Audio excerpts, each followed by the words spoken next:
Olá, muito boa tarde. Mais uma vez estamos aqui reunidos para o estudo do livro Os Mensageiros, livro de André Luiz, psicografado por Francisco Cândido Xavier. Hoje vamos estudar o capítulo 30 e o capítulo 31.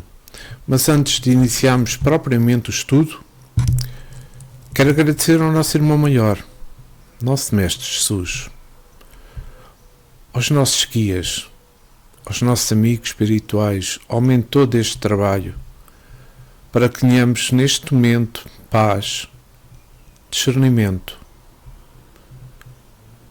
no estudo deste livro, Os Mensageiros. Obrigado e que assim seja. Vamos então dar início ao estudo do capítulo 30.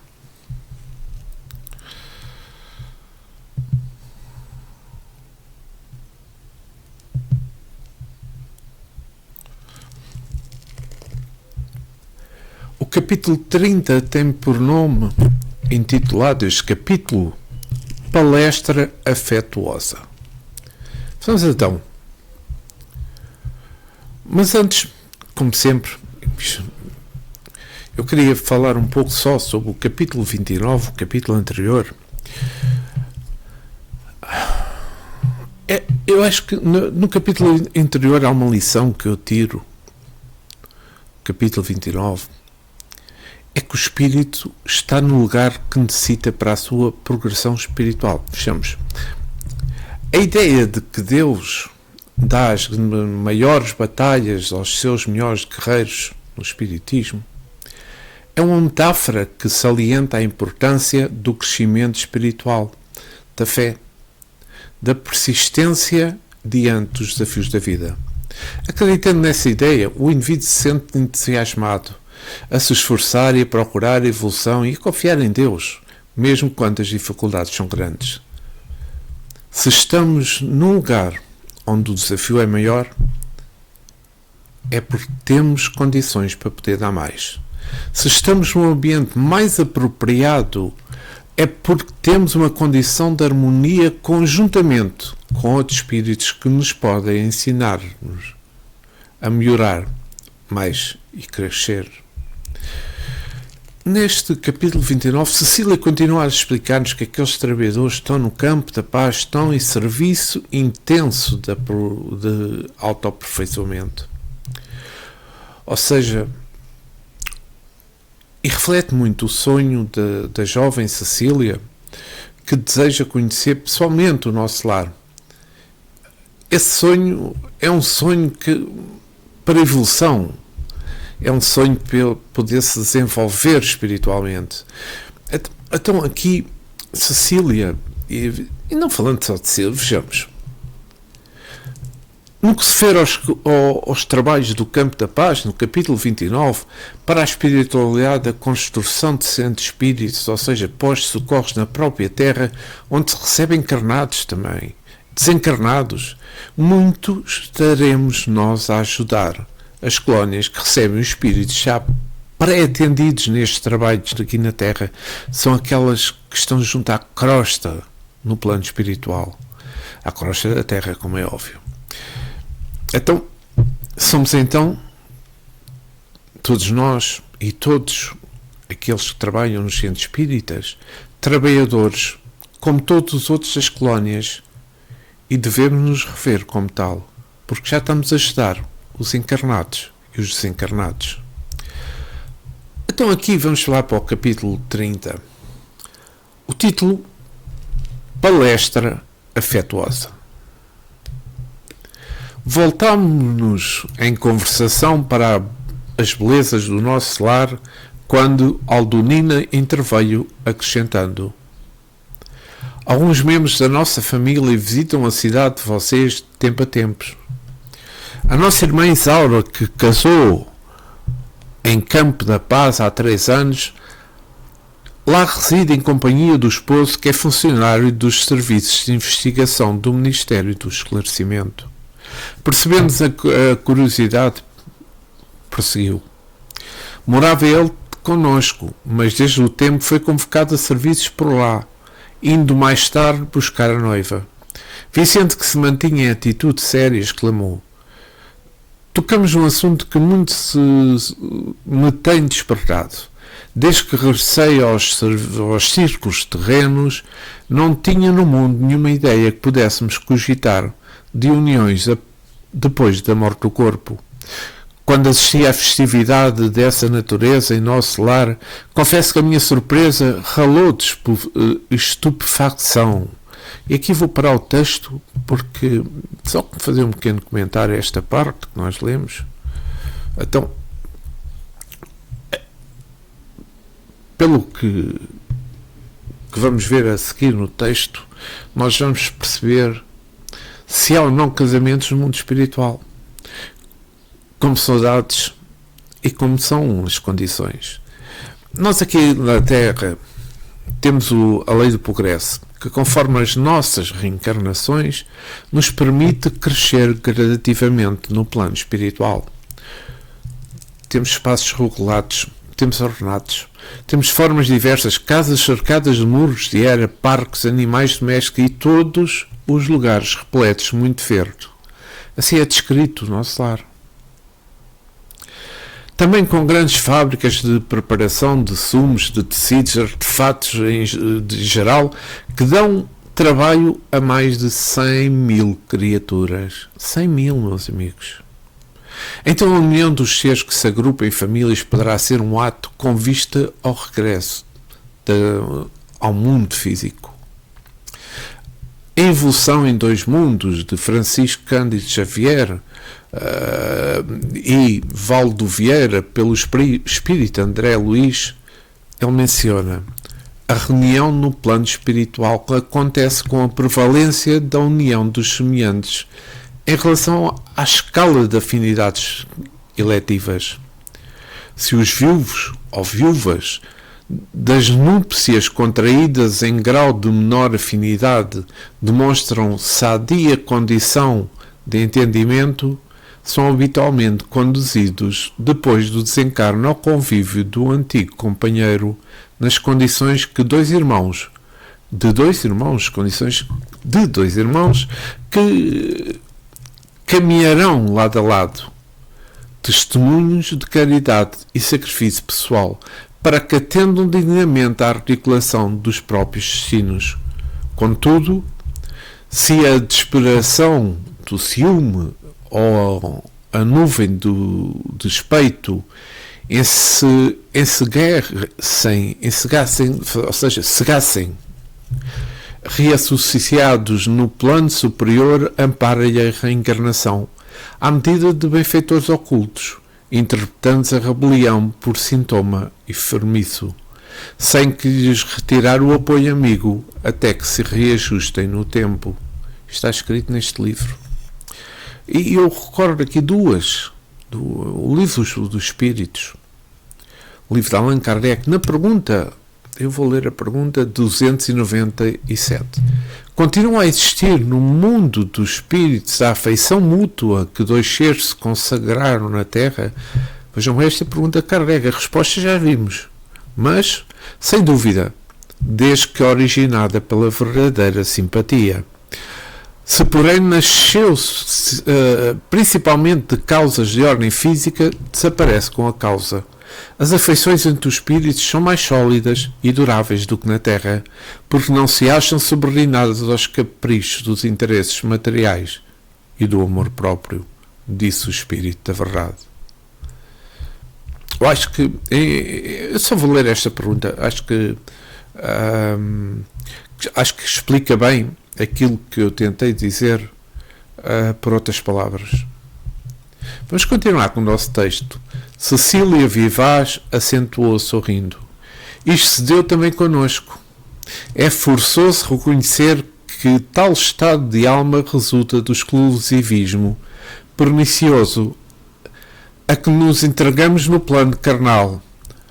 Porque se o casamento humano é um dos mais belos atos da existência na Terra, por que deixaria de existir aqui, onde a beleza é sempre mais quintessenciada e mais pura, e além do mais, é imprescindível ponderar que não vivemos à rebelia das leis sábias e justas. Ora, que importante estas palavras de Cecília. Então, aqui, isto porquê? Esta parte que eu agora parei, porquê? Porque, vamos lá ver, Cecília é a irmã de Isaura. A Isaura foi quem casou no plano espiritual. O casamento, por vezes, aqui na Terra, é compreendido por muitos como uma obrigação de natureza cultural. Já pensaram nisso, certeza. No que se refere às leis divinas, o vínculo de amor com foco na saúde, progresso e aperfeiçoamento espiritual é um relacionamento baseado na compreensão de que todos os envolvidos estão em caminhada de evolução, onde o amor é a força motriz. Este vínculo procura a harmonia, o respeito, a comunicação e o apoio mútuo para que juntos possam superar desafios e crescer espiritualmente. Em resumo, um vínculo de amor no Espiritismo é uma ferramenta poderosa para o progresso e aperfeiçoamento espiritual, quando é fundamentado na compreensão de caminhada de evolução, no amor incondicional, no respeito e na procura de um propósito comum, baseado sempre na lei do amor. Daí que no Espiritismo se vê com muito agrado essas uniões no mundo espiritual. Além disso, o amor é o reflexo do divino. Deus é amor, Deus é o universo e supremo.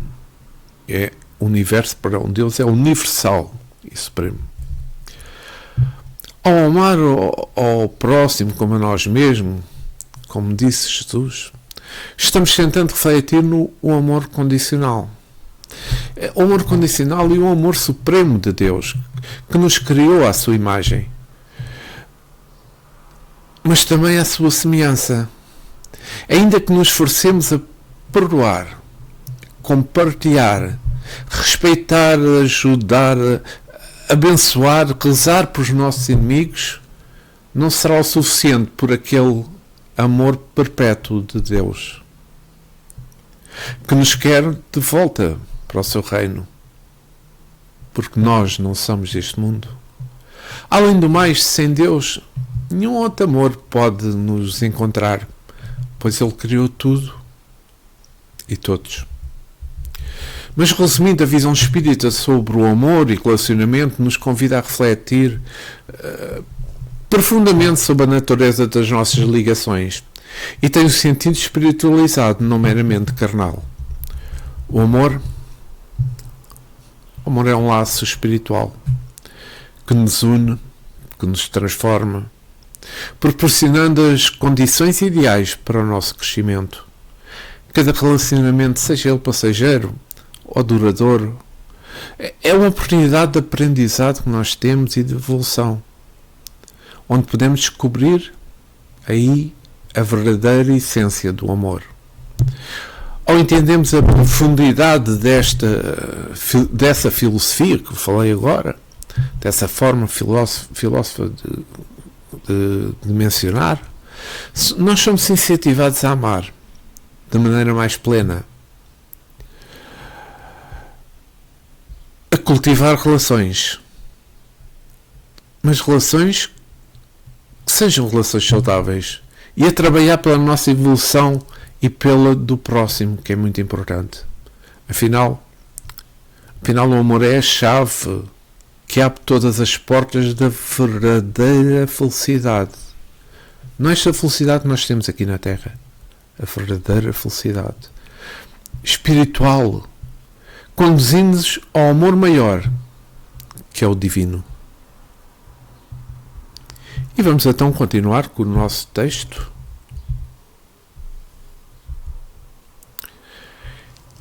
E como são felizes os que se casam em nossos planos, acentuou o companheiro, denotando aspirações secretas do coração, Aldonina esboçou um gesto expressivo e considerou: sim, para possuirmos aqui essa aventura, É preciso ter amado na terra, movimentando os mais nobres impulsos do espírito.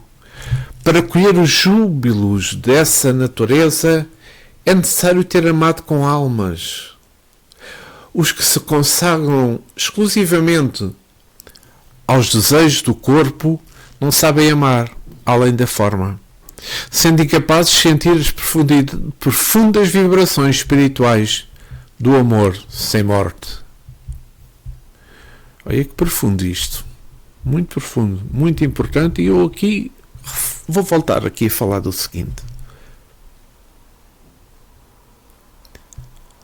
Amai-vos uns aos outros, tanto quanto vos tenham amado. Nos disse o Mestre Jesus. Os meus discípulos serão reconhecidos por muitos se amarem. Que coisa importante, ser discípulo de Cristo.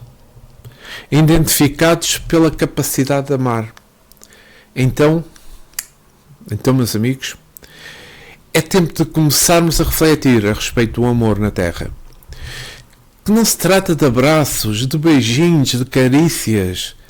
Essa é uma dimensão de amor, do afeto matrimonial, do amor fraternal. Mas o amor é muito mais amplo. Daí que o amor penetra em todas as nossas ações.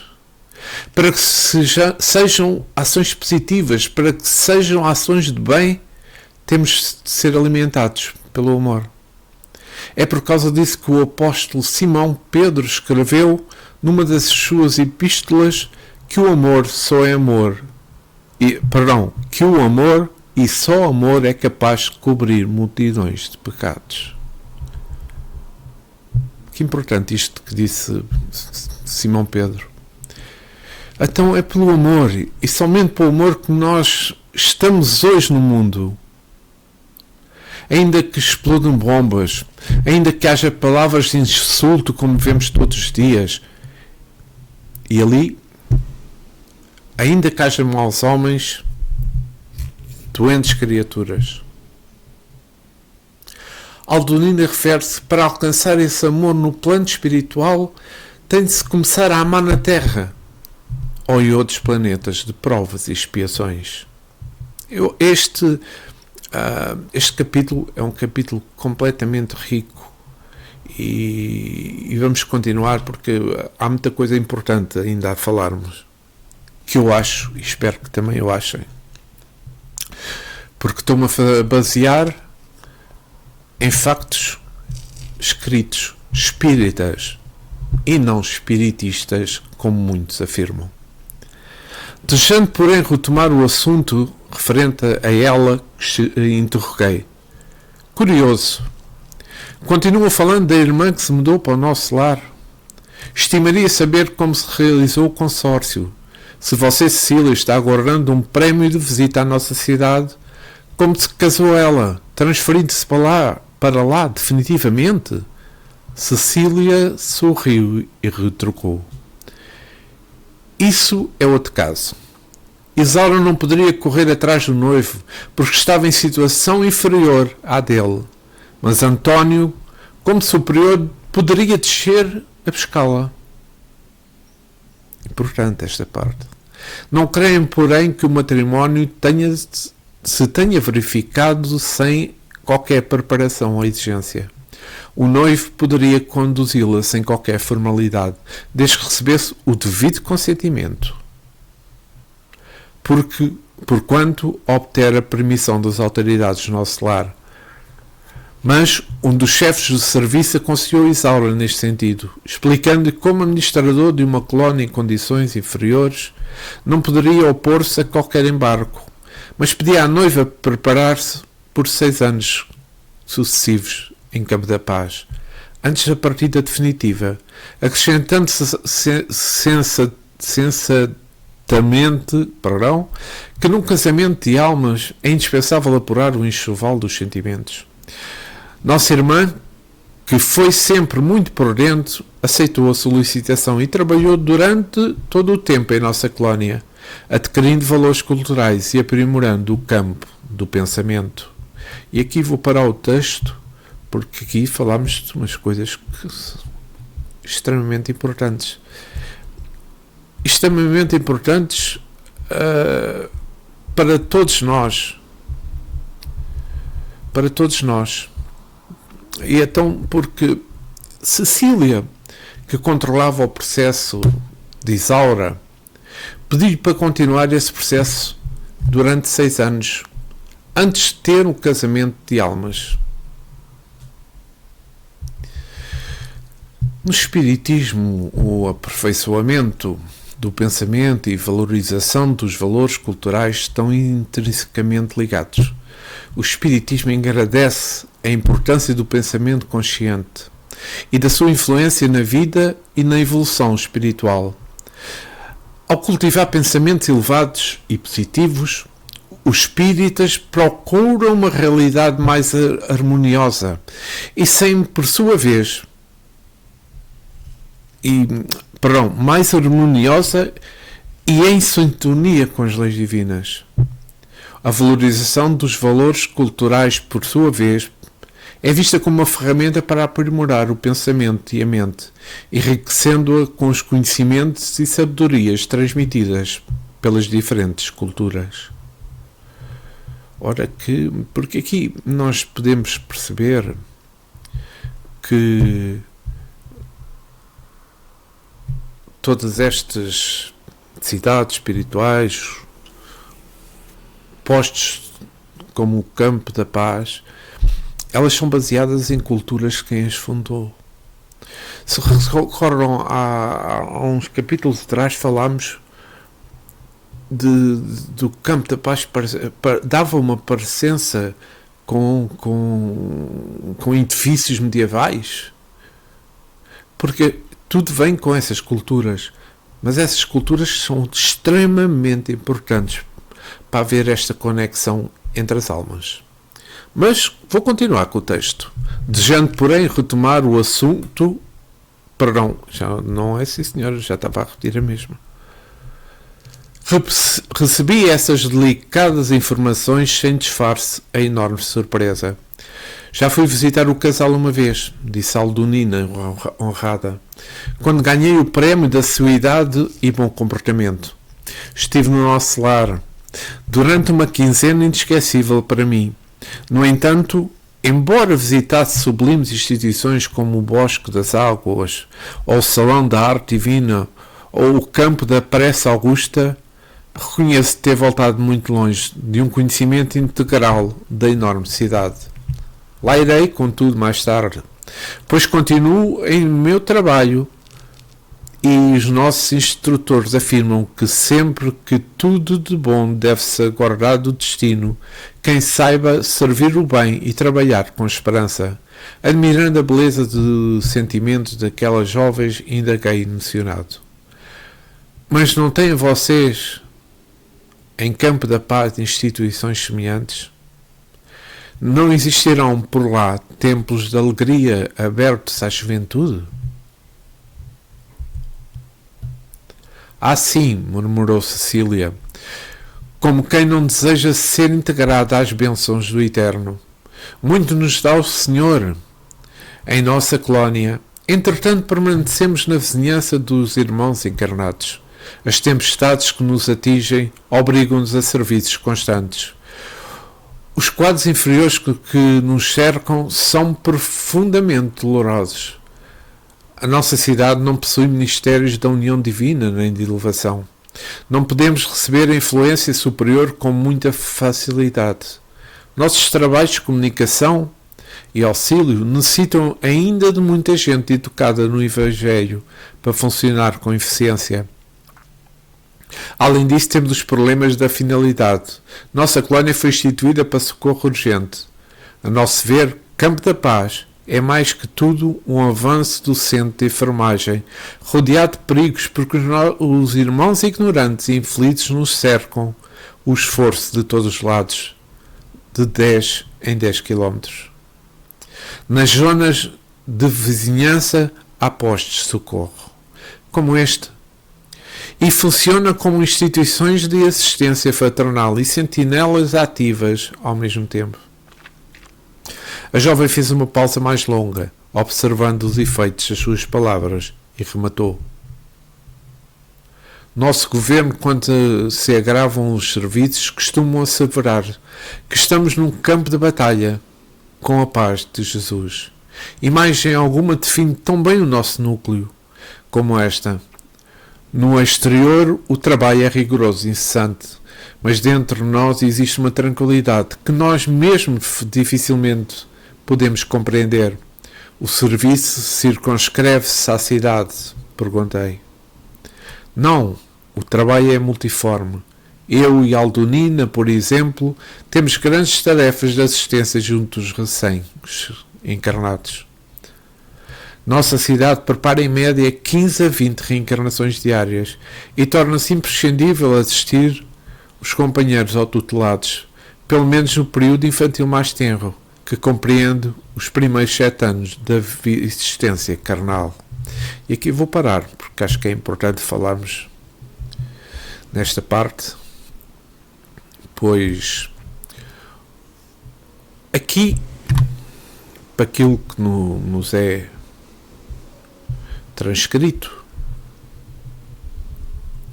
o posto de socorro prepara reencarnações 15 ou 20, e é curioso quando Cecília menciona que assistem as almas que reencarnam num período de 7 anos.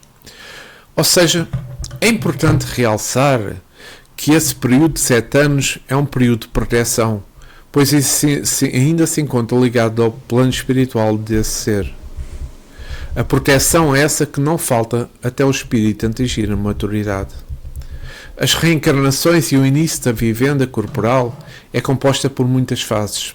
André Luiz, no livro Os Missionários da Luz, nos esclarece que a reencarnação inicia-se na fecundação e se completa por volta dos 7 anos de idade. Já é um processo e, portanto, não possui um ponto limite, uma fronteira a não ser o seu início e o seu fim. A prova disso é que a memória extracerebral, a maior lembrança de crianças, é até aos 7 anos de idade. Mas se recorre também a Anete Guimarães, médica espírita e não médica espiritista, comenta em sua palestra sobre reencarnação algumas fases do desenvolvimento do espírito da criança. E desta forma, inicia-se no mundo espiritual a preparação do espírito que irá encarnar. Após a fecundação, gravidez e do nascimento, teremos então a seguinte separação. Dos 0 aos 6 meses de idade, o espírito fundamental, o seu eu, forma a base da sua personalidade. Neste período ele passa a maior parte do tempo dormindo, como é óbvio, não é? Pois está-se adaptando à nova encarnação. Essa fase é fundamental para o seu equilíbrio. E se houver algum problema, como violência física, verbal e rejeição, poderá surgir no futuro transtornos psicológicos de alta gravidade, pois ainda tem a consciência de sua vida adulta, a sua vida anterior, e que irá influenciar muito o comportamento emocional do adulto.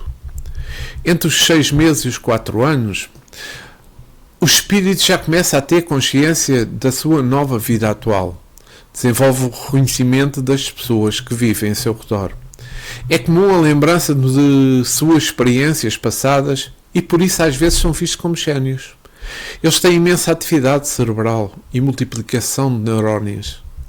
Dos 4 aos 7 anos, começam a estabelecer-se hierarquias, o julgamento de valores, as preferências afetivas, a sua personalidade desenvolve-se aí. Pois é, por isso isto dos 4 aos 7 anos é uma fase perfeita para a educação moral e educação espiritual. E aos 7 anos, o sistema orgânico, o corpo, já está totalmente ligado ao espírito. Nessa fase, se houver algum problema psicológico, emocional ou violência física, é considerado de baixa gravidade, pois a personalidade da criança, em termos estruturais, já estará formada. Achei importante esta palestra da Anete Guimarães, como médica, como espírita, que já conheço há muitos anos e que demonstra realmente a verdade que, por vezes, muitos não querem reconhecer, mas estudem e vão ver quem é a Anete Guimarães. E continuamos com o nosso texto. E talvez porque lê-se em nossos olhos a mais viva admiração, a jovem adiantou-se, explicando. Felizmente, porém, temos as faculdades de volitação bastante adestradas. Raramente encontramos empecilhos vibratórios e podemos, por isso mesmo, agir com grande economia de tempo. Além disso, somente nossos instrutores vão ao serviço sozinhos. Quanto a nós, não saímos, a não ser em grupos. Necessitamos de auxílio recíproco, não só no que diz respeito à eficiência, senão também no receber ao amparo magnético. E sorriu de modo singular, concluiu. No trabalho de assistência aos outros, a defesa de nós mesmos, não podemos dispensar a prática avançada e justa da cooperação sincera. E chegamos ao fim do nosso texto, mas eu queria comentar o seguinte. Este estudo do livro dos Mensageiros, em todos os capítulos, sempre nos surpreende. André Luís nos relata os planos que rodeiam o nosso planeta. É como que uma continuação do caminho até aqui, do nosso caminho aqui na Terra, mas com mais perfeições. Assim, na Terra existem instituições, ordem, hierarquia, merecimento, e tudo se regulamenta pelo trabalho de cooperação entre os seres. A perfeita afinidade entre elas é o que conhecemos como almas gêmeas. O nosso conceito ainda é rudimentar, mas outros consórcios existem entre almas que são compatíveis pela fraternidade e interesses comuns. O facto de haver entre duas almas afins uma distância evolutiva, como vimos a questão de Isaura, faz com que aquele que está em degraus superiores deixa para tentar resgatar o seu par. Tudo deve suceder de uma preparação. E, meus amigos, chegamos ao fim do capítulo 30. Vamos então passar ao capítulo 31, que eu acho que é extremamente importante. Estão completamente interligados. E neste capítulo 31, Cecília ao órgão é o tema deste capítulo. E como acabamos de falar do capítulo 30, eu não vou comentar, como é óbvio, quando inicio outro capítulo.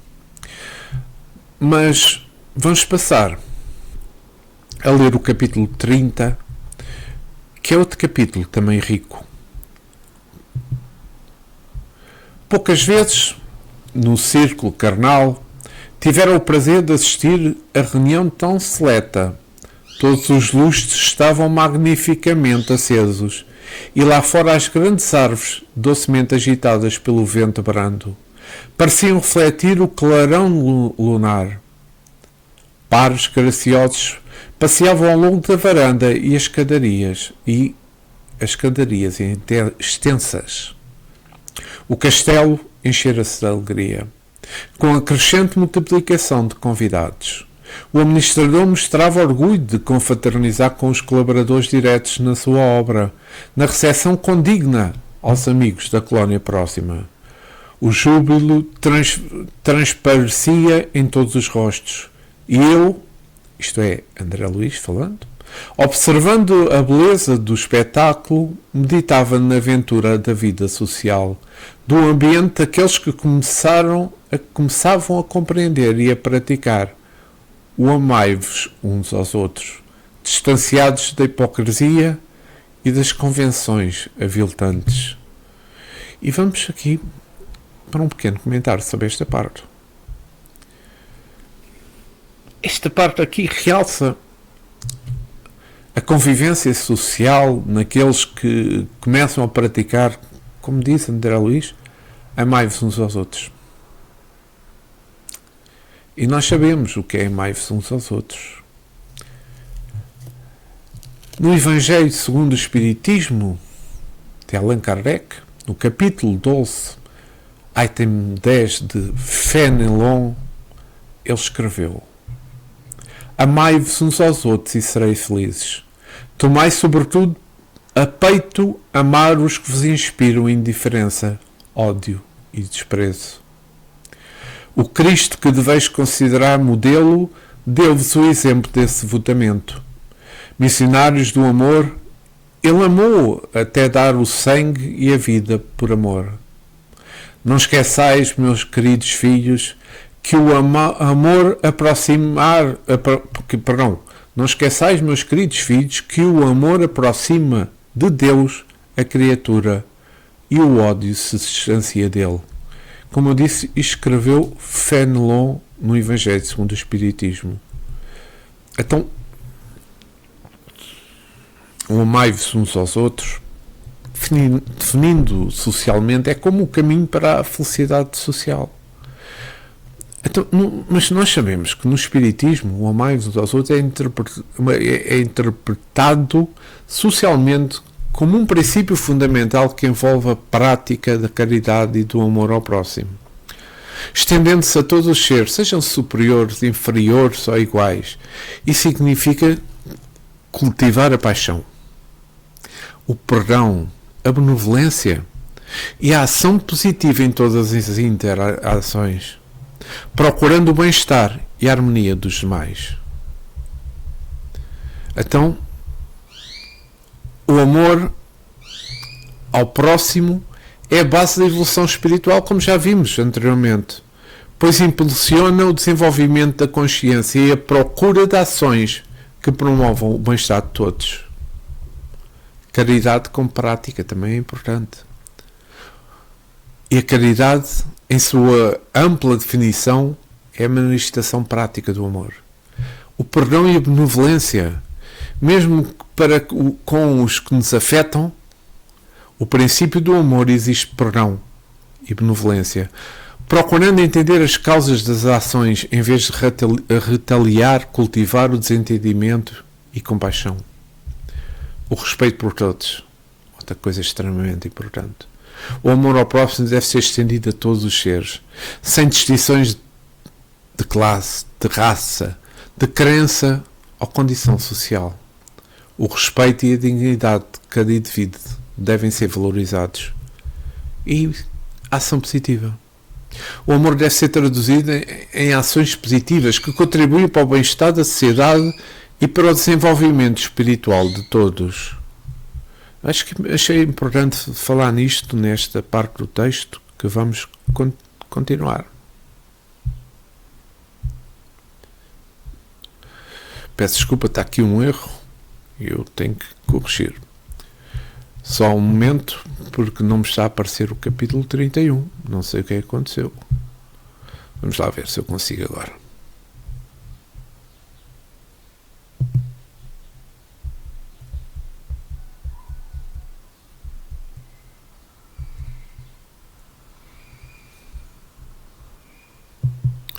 Agora penso que já vos aparece. Sim. Então, vou continuar com o texto. Conversávamos animadamente, enquanto Alfredo nos convidou para o salão de música. Houve geral contentamento. A senhora Bacelar, dando o braço à nobre Ismália, parecia encantada com a lembrança. Dirigimos para o grande reduto, prodigiosa semente iluminado por luzes de um azul doce e brilhante. Deliciosa música embalava-nos a alma. Observei então que um coro de pequenos musicantes executava a harmoniosa peça, ladeando um grande órgão, algo diferente dos que conhecemos na Terra. 80 crianças, meninos e meninas, surgiam ali num momento vivo e encantador. 50 tangiam instrumentos de corda e 30 conservavam-se graciosamente em posição de canto. Executavam com maravilhosa perfeição uma linda barcarola, sim, perdão, que eu nunca ouvira no mundo. Comovíssimo, ouvi o administrador explicar. As crianças do posto são as flores vivas. Que giro. Dão-nos perfume, encantamento, alegria, suavizando-nos todos os trabalhos. Olha que giro. Mas isto também acontece na Terra. E vou parar aqui, só para nós falarmos do seguinte. Então, no posto de socorro, estavam 80 crianças que estavam a barcarola, que é uma música folclórica. É o conceito de barcarola. São crianças que aguardavam nova reencarnação. Se nos recordarmos Francisco Cândido Xavier, ele mencionou que nunca viu uma criança nas zonas do umbral. Mas ele aí referia-se às zonas torturosas de sofrimento e não às cidades e aos postos de socorro no umbral. Muitos afirmam que Chico Xavier disse, mas não fomentam a resposta. No mundo espiritual, há diversas instituições devotadas ao acolhimento e ao reajuste dos espíritos encarnados na infância. André Luiz, no livro Entre o Céu e a Terra, no capítulo 9, página 4, disse isso. Para o posto de socorro, com tanta tormenta e dor, ouvir e ver estes espíritos crianças é como um encantamento no meio de tanto trabalho espiritual, não somente para os trabalhadores, mas também para os espíritos que estão em recuperação. E vamos aqui voltar ao nosso texto, que agora vai ser uma leitura mais longa. E depois irão perceber porquê.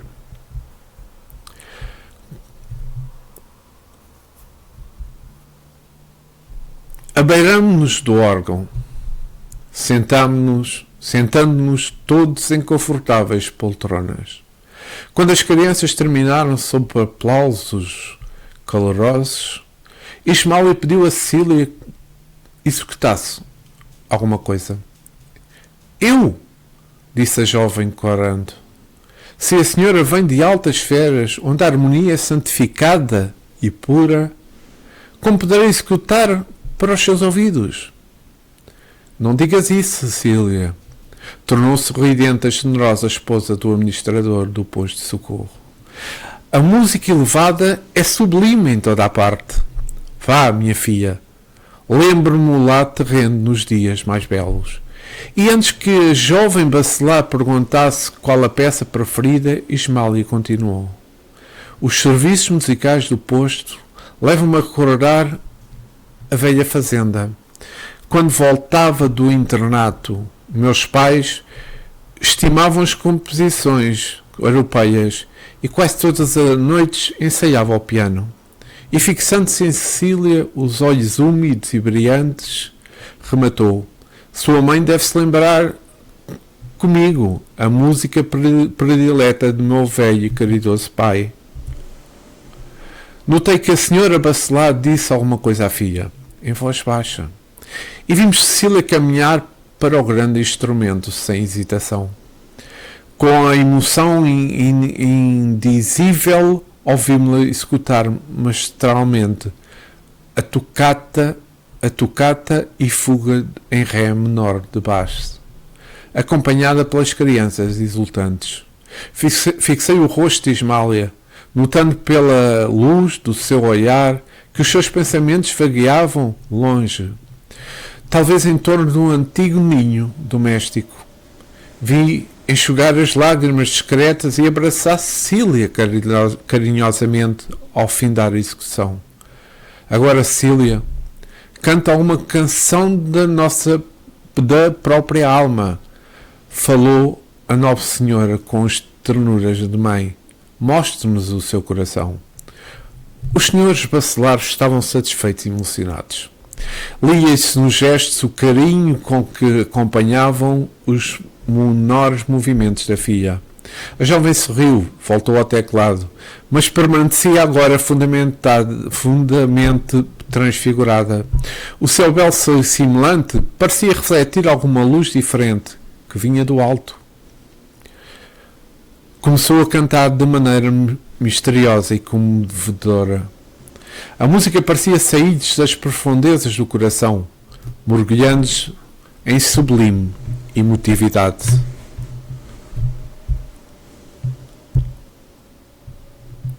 Procurei guardar as palavras da maravilhosa canção, mas seria impossível repeti-las integralmente num círculo dos encarnados na Terra. A sombra da meia-noite não poderia traduzir o reverbo da aurora, mas de algo me lembro para restar aqui, com a fidelidade que é auscetível. Minha memória imperfeita, como se fora rodeado de claridade diversas daquela em que nos banhamos, Cecília cantou com voz veluda e acariciante. Guardai para os teus olhos as estrelas brilhantes do céu calmo. Guardei para a tua alma todos os lírios puros do caminho. Amado meu, como é longa a viagem entre escolhos, neste oceano imenso de saudade, ao sublime luar da eternidade. Em vão, a fada esperança acende a luz dentro de mim, porque te foste ao mundo assim, volta amado ainda mesmo. Que as tuas mãos estejam frias, que os teus pés sangrem de dor. Trá-lo comigo o bálsamo, a ternura, volta a mim. Vem respirar de novo no jardim da imortalidade, união. Curarei as tuas chagas de amargura, dar-te-ei o roteiro para a estrada, amar os camas, para que me abençoes com o teu sorriso, volta amado. Esquece a dor e a sombra do passado, volta de novo ao paraíso.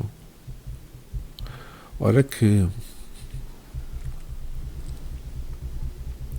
Então aqui temos que, no final, a mãe de Ismália explicou que a música que ouviram é dedicada ao espírito Hermínio, que tem repetido erros atrás de erros nas suas reencarnações.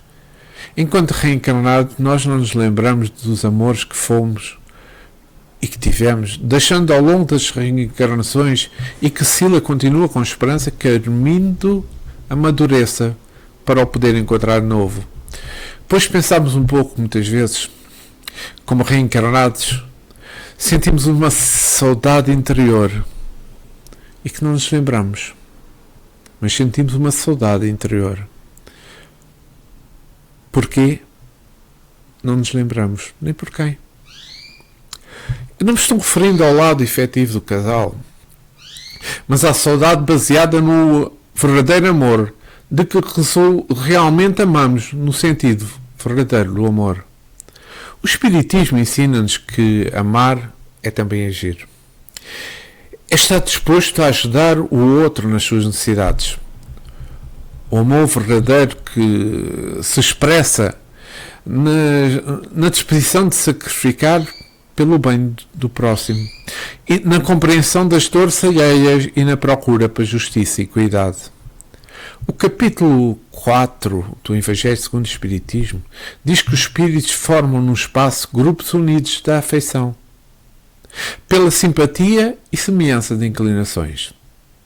São espíritos que se sentem felizes por estarem juntos, espíritos que se procuram.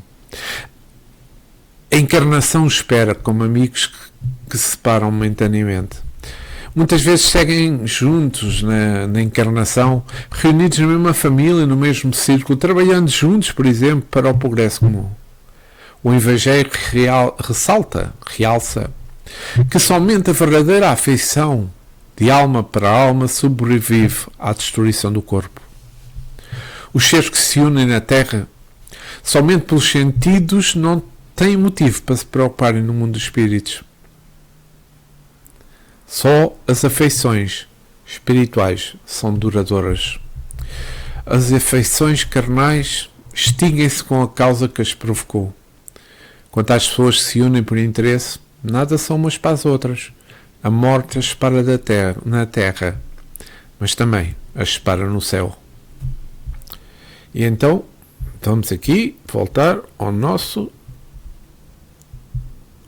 leitura. Quando desferiu as últimas notas, vi-a semblante lavado em lágrimas, como se fora banhado em pérolas de luz. Observei que a senhora bacelar, muitíssimo comovida, tocou de leve a mão de Ismália e falou: Cecília nunca o esquece.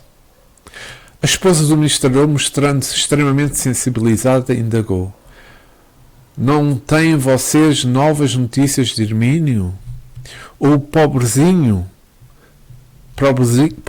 sim, tem vivido de queda em queda, esclareceu a nobre interlocutora.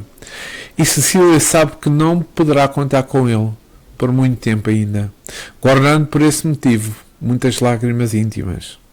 Entretanto, nossa filha não desanima e trabalha incessantemente, cheia de esperança.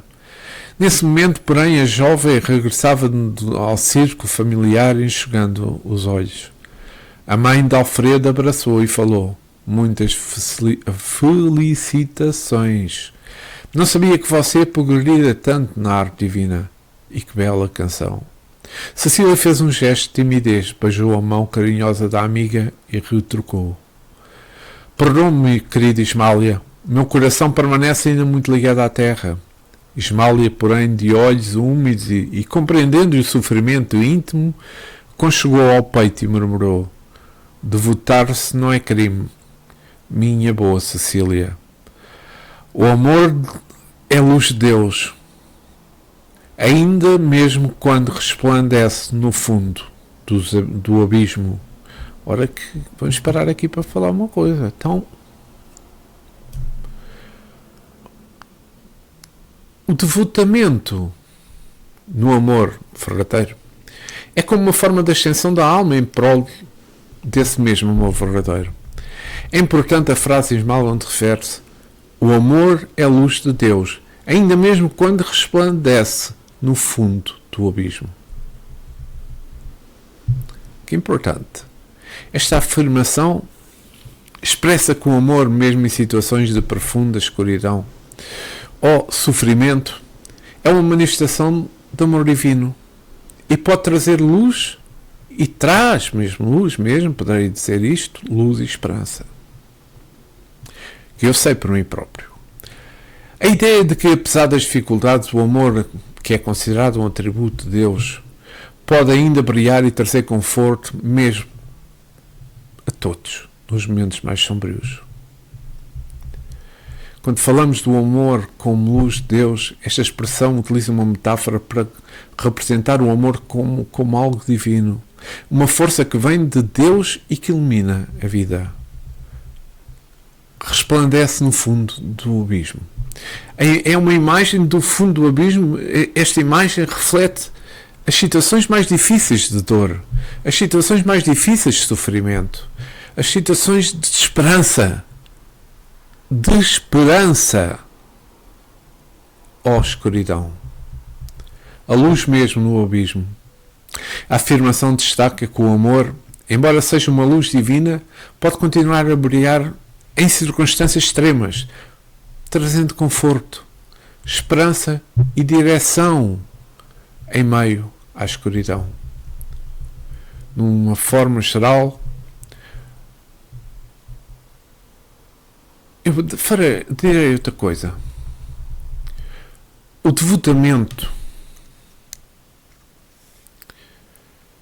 O O devotamento é ali, é dedicação a alguém. Ou alguma coisa, claro. Utilizando a observação deixada por Kardec nos Apóstolos do Espiritismo na Espanha, Revista Espírita de fevereiro de 1869, poderei adicionar que o verdadeiro devotamento consiste em tirar o melhor proveito da posição. A posição que ocupamos, pondo a serviço de outro, sendo útil e agindo com discernimento, doar as forças físicas e morais que a providência concedeu a cada um. A lição que eu retiro daqui, deste capítulo 31, é principalmente sobre o devotamento, pois tanto podemos ter alguém que nos aguarda, como podemos hoje nos devotarmos, hoje aqui encarnados, devotarmos a alguém. A vida entre pessoas com as quais nos harmonizamos, com que mantemos uma amizade completamente desinteressada, é realmente um alimento para as nossas almas. Quando amamos, as forças são mais intensas. E quero agradecer-vos por terem estado comigo no estudo do capítulo 30 e 31, que eu os liguei porque acho que são importantes ler os dois seguidos. E eu penso que consegui, dentro do meu ponto de vista, curto, pequeno, estreito, magro, retirar algumas, como é dizer, algumas frases importantes para nós aqui na Terra.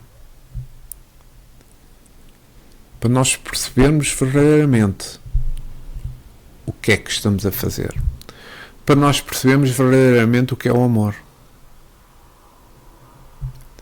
O que é o verdadeiro amor? Não o amor do corpo, o amor físico. Não o amor pelos bens. O verdadeiro amor, o amor divino, que todos nós precisamos ter no nosso coração, para que Deus, Jesus, nos abençoe e esteja sempre connosco em qualquer situação, mostrando-nos quando nós cairmos a luz para nós podermos levantar-nos, mostrando na escuridão dois caminhos, uma com luz, a outra sem luz. E é assim que eu termino o estudo de hoje do livro Os Mensageiros. Para a semana irei estudar o capítulo 32. Iremos estudar porque, o capítulo 32. Mas antes de despedir-nos, quero agradecer ao nosso Mestre Jesus ter permitido este momento. Aumentou deste trabalho aos nossos guias espirituais, aos nossos amigos espirituais. Agradecer a paz, o discernimento e, sobretudo, o amor, para que eu possa ter esclarecido da melhor forma o estudo do capítulo 30 e 31 do livro Os Mensageiros, do Espírito André Luís. Muita paz, muito amor para todos vós. E que Jesus esteja sempre no nosso coração, agora e sempre. E que assim seja.